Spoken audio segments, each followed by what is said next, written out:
O Templo de Salomão foi o primeiro templo construído em Jerusalém, sob a liderança do rei Salomão. Era um lugar de grande importância espiritual, representando a fé e devoção dos israelitas. Além de ser uma maravilha arquitetônica, o templo tinha um propósito espiritual significativo na prática religiosa da época. Deveria ser um lugar de habitação para Deus na terra, um espaço sagrado onde os reinos divino e humano se encontravam. No mês de Ziv, o segundo mês, durante o 4º ano de seu reinado, Salomão começou a construir o Templo do Senhor. Isso ocorreu 480 anos após o povo de Israel ser liberto da escravidão do Egito. No coração deste templo repousava a Arca da Aliança, um artefato de importância inestimável para os israelitas. Ela simbolizava a presença tangível de Deus entre seu povo e era um testemunho da aliança entre Deus e Israel.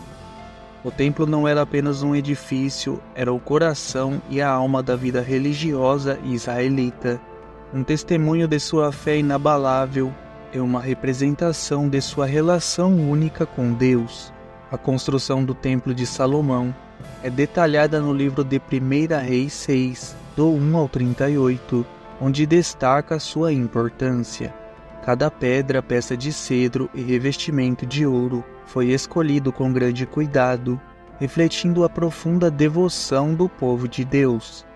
A destruição posterior do templo não foi apenas a perda de uma estrutura, mas também teve um impacto significativo na paisagem espiritual e política da época, representando uma mudança importante. No vídeo de hoje vamos explorar o cerco final de Jerusalém, onde as forças de Nabucodonosor, conhecidas por sua crueldade, desencadearam uma série de eventos que culminaram na destruição do Templo de Salomão. Conheceremos o impacto dessa tragédia e como o povo, mesmo diante da devastação, encontrou esperança e renovação. Na antiguidade, existia um poderoso rei chamado Nabucodonosor. Sob seu comando, a Babilônia ascendeu para se tornar um império sem igual na região. Nabucodonosor não era apenas um homem ambicioso, ele era um conquistador. Ele via os territórios não apenas como terras, mas como extensões da grandeza da Babilônia. Jerusalém, a joia reluzente dos judeus, e lar do majestoso templo de Salomão, não escapou à atenção de Nabucodonosor. Essa cidade sagrada, repleta de história e fé, tornou-se um ponto focal para os desejos expansionistas do rei babilônico. Em pouco tempo, as forças de Nabucodonosor sitiaram Jerusalém, uma poderosa demonstração da força babilônica contra o povo de Judá. A Bíblia nos relata que nos seus dias subiu Nabucodonosor, rei de Babilônia, e Jeoaquim ficou 3 anos seu servo, e depois se revoltou contra ele.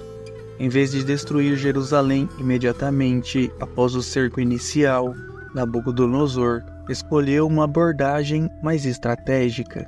Ele fez com que os reis de Judá seguissem suas ordens, controlando-os como marionetes.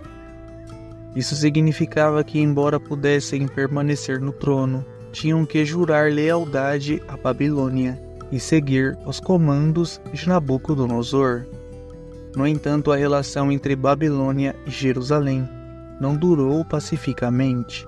Os reis de Judá, inicialmente submissos, não estavam satisfeitos em serem meras marionetes. A rebelião brotou em seus corações. Quando Zedequias se tornou rei, já havia atingido a idade de 21 anos. Isso revela que Nabucodonosor instalou o jovem Zedequias no trono de Judá como seu rei fantoche para manter seu poder. A Bíblia nos mostra que o novo rei também não deu ouvidos a Jeremias, nem a outros mensageiros de Deus. Em vez disso, zombou deles e ignorou suas advertências. A maldade de Zedequias é explicada em detalhes em 2 Crônicas 36, do 12 ao 14, que diz: Zedequias fez o que era mal aos olhos do Senhor seu Deus, e não se humilhou quando o profeta Jeremias lhe falou diretamente da parte do Senhor. Também se rebelou contra o rei Nabucodonosor, embora lhe tivesse jurado lealdade em nome de Deus. Zedequias era um homem duro e teimoso, e se recusou a voltar para o Senhor, o Deus de Israel. Da mesma forma, todos os líderes dos sacerdotes e o povo se tornaram cada vez mais infiéis. Seguiram todas as práticas detestáveis das nações vizinhas e profanaram o templo do Senhor, que havia sido consagrado em Jerusalém.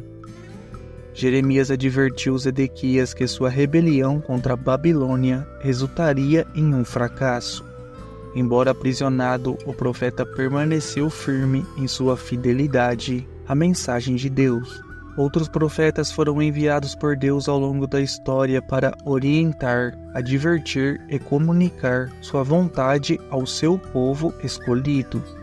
Esses profetas, como mensageiros de Deus, frequentemente traziam advertências sobre as sérias consequências que aguardavam os israelitas se continuassem em sua desobediência e se afastassem dos mandamentos divinos. Central a essas advertências estava a possibilidade de destruição do majestoso templo de Salomão, um símbolo da morada de Deus entre seu povo. Jeremias em seu livro faz uma referência assombrosa a um local de adoração anterior que os israelitas haviam profanado. Deus lembra o que aconteceu com aquele lugar devido à maldade de seu povo. Agora vão a Siló, o primeiro lugar onde coloquei a tenda que levava meu nome. Vejam o que fiz ali por causa da perversidade do meu povo, os israelitas. Enquanto vocês praticavam essas maldades, diz o Senhor, eu lhes falei repetidamente, mas vocês não quiseram ouvir. Eu os chamei, mas vocês se recusaram a responder. Portanto, assim como destruí Siló, agora destruirei este templo que leva meu nome, este templo no qual vocês confiam, este lugar que dei a vocês e a seus antepassados. Para os israelitas, o templo era o símbolo da presença de Deus, um testemunho de sua relação especial com o Todo-Poderoso. No entanto, os profetas alertaram que nem mesmo essa estrutura sagrada permaneceria se a nação continuasse a virar as costas ao seu Criador. A Bíblia nos conta que o rei Nabucodonosor, com seu exército, cercou Jerusalém construindo um muro de cerco ao redor da cidade. O objetivo de um cerco era cercar a cidade, cortar todo o comércio e suprimentos e eventualmente forçar os habitantes a se renderem devido à fome. Esse evento é mencionado em 2 Reis, 2 Crônicas e no livro do profeta Jeremias. A fome tornou-se tão intensa que no 9º dia do 4º mês não havia mais comida na cidade. Durante o cerco, Zedequias foi capturado, seus filhos foram mortos diante de seus olhos e ele teve os olhos perfurados. Os babilônios, conhecidos por sua crueldade, asseguraram que a última visão de Zedequias fosse a execução de seus próprios filhos. Depois cobriram o rei na escuridão pelo resto de sua vida. Uma vez dentro, os babilônios dirigiram-se diretamente ao marco mais sagrado da cidade, o Templo de Salomão. Essa magnífica estrutura, construída como morada de Deus na terra, foi saqueada. A Bíblia relata. Em 14 de agosto daquele ano, o 19º do reinado de Nabucodonosor, Nebuzaradã, capitão da guarda e oficial do rei da Babilônia, chegou a Jerusalém, queimou o templo do Senhor, o palácio real e todas as casas de Jerusalém. Pôs fogo em todos os edifícios importantes da cidade. As muralhas de Jerusalém, que proporcionavam segurança física à cidade, foram destruídas. Como resultado, Jerusalém não era mais um lugar seguro para seus habitantes. As muralhas permaneceram em ruínas até serem reconstruídas pelos exilados que retornaram durante o tempo de Neemias. O templo foi destruído no 11º ano de Zedequias, o 19º ano de Nabucodonosor e 424 anos, 3 meses e 8 dias após Salomão lançar sua pedra fundamental. Assim, o magnífico templo de Salomão, que já se erguera como um testemunho para a glória de Deus e o orgulho de Israel, foi incendiado pelos babilônios. Não satisfeitos com a mera destruição, levaram muitos artefatos e tesouros de volta à Babilônia, como despojos de sua vitória.